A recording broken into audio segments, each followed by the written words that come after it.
good morning or good afternoon, wherever you are in the world. I'm Adrian Quick and I'm the module leader for this financial module. And I'm here with my colleague or former colleague Tony from the university days to discuss budgeting, hopefully bring a few insights into the practice. Tony, do you want to introduce yourself, sir? Yeah, my name's Tony Stringer. As Adrian said, I lectured alongside Adrian at the university. I've had a career in government, overseas, commodity trading, publishing, and I hope I can bring some of my knowledge and experience from budgeting in those environments. Right. Okay, I have to confess, my experience very much is manufacturing, paper industry for 20 years and so on. In truth, little in service industry. So Tony, thank you very much for making the time here.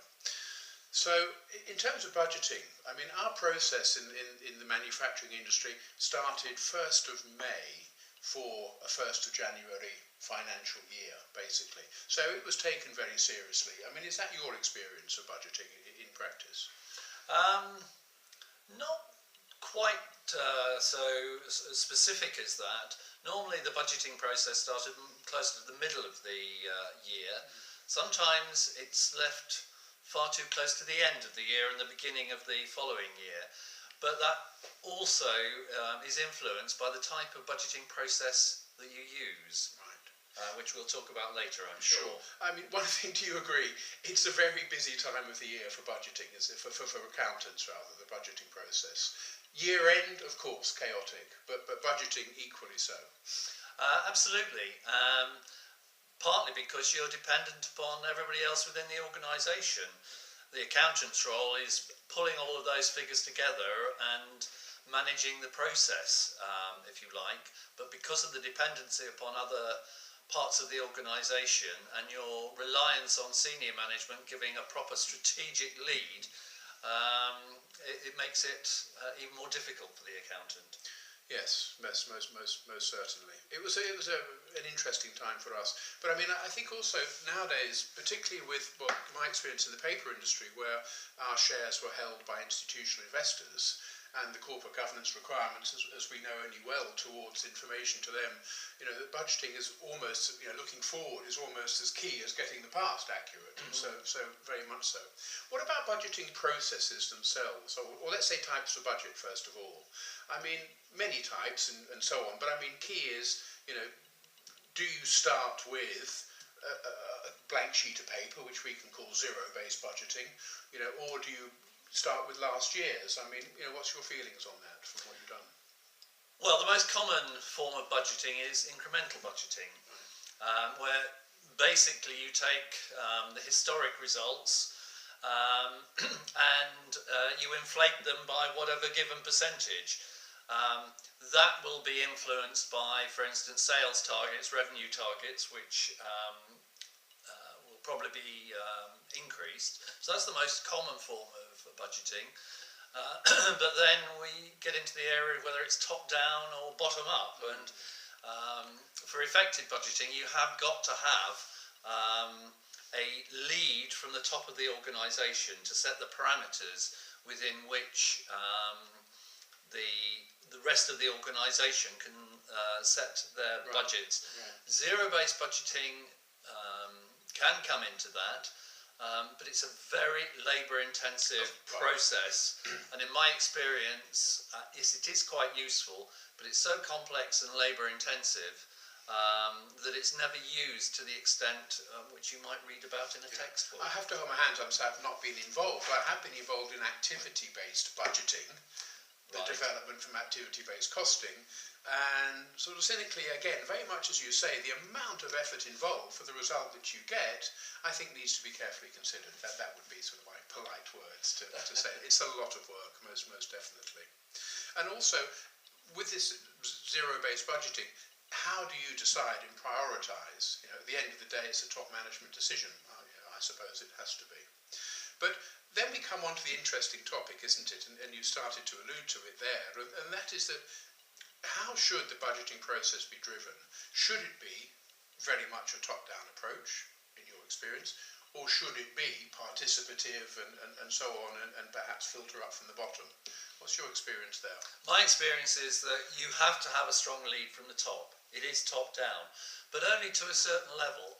If it's to be effective, then you need to pass down those overall targets and objectives, so that the people at the operating level can actually come up with budgets which will reflect their participation in achieving those objectives. So it's a bit of both, in all honesty, but it has to be led from the top, because you have to know and understand, as you said earlier, Adrian, what the strategic objectives of the organisation is. You talked about a commercial organisation which is driven by the needs of shareholders and various other stakeholders. If you're working in government, and a lot of people work in government or charity type organisations, NGOs, where the targets have different motivations, if you like, and so they have to be taken into account in informing the budgeting process. Right. It's a sort of string a meet in the middle type concept. I like it. You always come up with something new. A bit of a curveball here, but obviously for data centres, which is of particular interest to the guys here, I mean, a complex environment, for sure. Yes, I mean, it's technology, it's changing hand in hand. And obviously establishing a new data centre, you know, is going to involve, I presume, a fair amount of zero-based budgeting as a concept, because what we know is that customers are going to have different levels of service package and stuff like that. And there are systems out there to do this. But it seems to me that without participation, I mean, you're dead in the water to do anything meaningful in that environment. How would you see that? Oh, absolutely. Participation is essential. But every budget starts from your source of revenue. Yes. There is a danger in budgeting that you start with your existing resources and then work upwards to, you know, what that produces. At the end of the day, any organisation, let's talk about a data centre, it's an environment which is changing, it's a very dynamic environment. And so you've got to identify what the revenue streams are going to be, and then what resources are needed to actually fulfil, and you may not be able to fulfil them totally, but what will fulfil the requirements of the revenue streams. As I said, I mean, there are some very sophisticated packages out there to actually help data center companies share costs and come with service costs and stuff like that. You know, but at the end of the day, unless they're, as you explained, you know, met with, you know, shareholder financial targets or owner financial targets, the whole thing is probably meaningless. Mm-hmm. What about this question of participation? Because for me, it's a bit of a two-edged sword. I remember sort of my boss, if he didn't agree with me, he would say, "Be happy, you've had your chance to say." Mm-hmm. And you can only blame your selling skills that your point of view wasn't accepted. And he was, you know, would smile, and we would leave friends as a result of this. But I mean, is it worse to have no participation than to have sort of paid lip service, and you know that you know that what you say doesn't matter anyway? I mean, from a motivational point of view, I mean, have you been on the downside of this, looking up? I've been on both sides of this. Yes. And the motivation comes from the leadership of the organisation, right at the very top. So if it's paying lip service to participation, there is very little value in participation, because then you start to introduce things like budgetary slack, which I'm sure is an area you've looked at, i.e. You add a contingency, or however you like to describe it, knowing that you are going to get cut back, reduced, or objectives are going to be modified. So providing the attitude from the leadership of the organisation is positive, then participation can work. One of the only restrictions on that is time. Right. That the budgeting process, Adrian, you talked about May, some people started a lot later in the year, but there's always pressure on the budgeting process. And so that limits the time for effective participation and being able to discuss, you know, you talked about zero-based budgeting, alternative ways of achieving the objectives. That takes time. And in most organisations, you don't have that time or resource. Can I relate just very quickly a true anecdote? For a time, as you remember, I was a group finance director for a manufacturing organisation, and the owners were in Finland, as it happens. And we were having tough times, let me leave it at that. And we presented a budget which was showing a loss. And the owners came in, we had the budget presentation, and the owners simply looked at us, and there was the managing director, the finance director, a couple of others, marketing and production, and they simply said, by 2 o'clock this afternoon, we'd like to see a budget that's showing a zero result, not a loss. So we'll stop the meeting now, and we'll see you at 2 o'clock with that budget. I mean, what would your feeling be in that situation? I probably couldn't say what my feeling would be in that situation. Yeah. I face that sort of situation,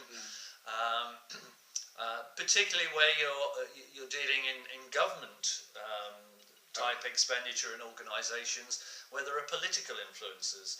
And those political influences can influence commercial organisations, as you well know. The problem with being set that particular task is that you have no time to properly evaluate the situation. And yes, as an accountant, I can provide you with all the answers that you want, chairman or CEO, but I've got no guarantee that they will be effective as a tool for management of the organisation, or financial management of the organisation in the future. Yeah. Well, there I think you've hit the nail exactly on the head, because if you want a budget that shows a zero result, I will go back to Excel and I will give you one of those. Will it mean anything? Probably not, in truth, because, you know, I'm afraid we can't just change the world, you know, within, well, overnight anyway. But interesting, if I contrast that with another quick anecdote in the forest industry, as it was well known, the forest industry was suffering because of you know, the shift from paper advertising to electronic advertising, and that was obviously you know, a natural progression that happened, and the paper industry had to find a lot of cost savings. And we came to work one day, and basically it wasn't the finance director, it was an operations director who decided that we need to take 300 million out of our costs. And initially we all said, ridiculous, I'm not buying in this. But it was interesting when you talk about leadership, because basically there was this project that started, and it was called 300 Together. And it was very much as you say, that in fact by building sort of belief in it, by building camaraderie, by exchanging stories, by actually supporting, I mean the procurement people, we were logistics procurement people, had consultants to help them with new procurement processes, reverse auctions and stuff and so on like that. And at the end of the day, we actually achieved it. And to beginning, you know, we just ridiculous, nothing to do with us. And in fact, what happens is you don't take ownership of it. And don't you think that taking ownership is the difference between probably winning and losing? Well, I agree with you. Again, responsibilities accounting is an area you will have looked at. I know Adrian is not sure what that means, but no, I'm only joking there. But it's the participation, taking ownership of the budget, right, means that you'll take responsibility for that budget. If you don't participate and you can't take ownership of the budget, it's totally demotivating, because you know that it's not going to be right whichever way. And therefore you're not motivated to take full responsibility for achieving the budgetary objectives. Yeah. And okay, a pet subject of mine, which is perhaps slightly off the topic here, but does there have to be a proper reward and recognition system in place for a budget to be effective? How do you feel about that? Well, reward and recognition is a whole separate subject which we are going into. And yes, there can be a reward system put in place, and it can be effective. In my experience, it's not monetary reward. Yes, that's nice, and it can help and sort of support the whole process of meeting budgetary targets. But it's more in terms of the fact that you feel involved in the organisation and you can take pride in taking responsibility. That sounds a bit airy-fairy, but you know, from other studies in terms of motivation, that is a huge motivator. Sure. If, you know, and come the end of the year or the end of the quarter or whenever it's reviewed, you know, your boss stands up and says, well done, you know, Adrian, you've actually met your targets and you've been very innovative and what have you. Yeah. So it is a factor, there's no doubt about it. And then don't you also come back to, within budgeting, you know, how do you set the correct targets, you know, and there's no right answer to that, but, you know, the glib answer is, well, they should be stretch targets that you should achieve if you, you know, do that, and otherwise it becomes impossible, you don't buy into them, or then you'll, you know, you just carry on doing what you're doing. Yeah. Well, that's when you're getting into the area, potentially, of flexible budgeting, i.e. a budget is based upon your revenues. That's the starting point. It's not the way some budgets are prepared. Sure.